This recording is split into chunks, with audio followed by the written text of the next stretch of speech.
Abzan Midrange. Quand j'ai regardé la liste de ce deck, je me suis dit, mais waouh, mais elles sont aberrant puissantes toutes ces créatures. Regardez un peu la puissance de toutes ces créatures. Gardien du premier arbre, complètement énorme, des 3-3, une 3-3, l'un de vie, tout ce que vous voulez, qui devient super forte quand la partie progresse, et ça tombe bien, on a dit qu'on avait un jeu midrange, donc la partie va progresser. Le lion à crinière bouclée, 3-3 pour 2, qui peut devenir indestructible, et 4-4. Rakshasa, pourvoyeur de mort. Alors, je ne sais pas si vous avez vu quelques vidéos de parties où les gens jouaient Rakshasa, ça peut gagner tout seul. Anathena, la primordiale, 4-4 pour 3 qui grossit vos créatures quand elle attaque, hein, rien d'incroyable. En plus, elle a un petit effet qui empêche CDC Whip de marcher puisqu'elle envoie ses créatures, et bah pas dans le cimetière. Héros du tourment, hein, ce serait dommage de filer flying à vos créatures pour pouvoir passer au-dessus de la défense de votre adversaire. Le rhinocéros de siège, toujours complètement ridicule cette carte, hein, 4-5 pour 4, piétinement qui draine de 3 points de vie votre adversaire, c'est un monstre.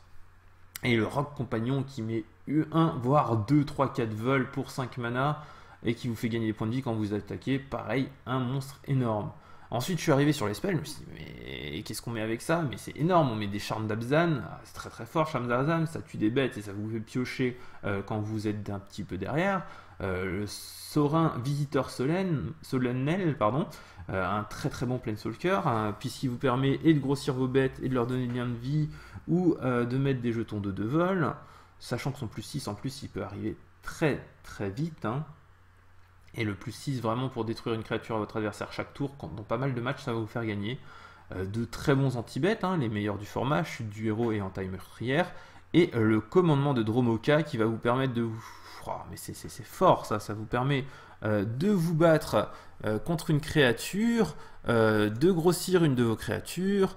Ça fait le café, hein, le commandement, ça fait sacrifier des enchantements contre le jeu CDC, ça prévient des blessures on a vu tout à l'heure le Crater's Claw, je ne sais plus comment ça s'appelle, la griffe du cratère qui vous met genre X points de vie, là vous faites bah non regarde, je prends rien à la place. Énormément de très très bons sorts, heureusement que la base de mana est vraiment très très dure pour un jeu tricolore, mais un deck très très très solide.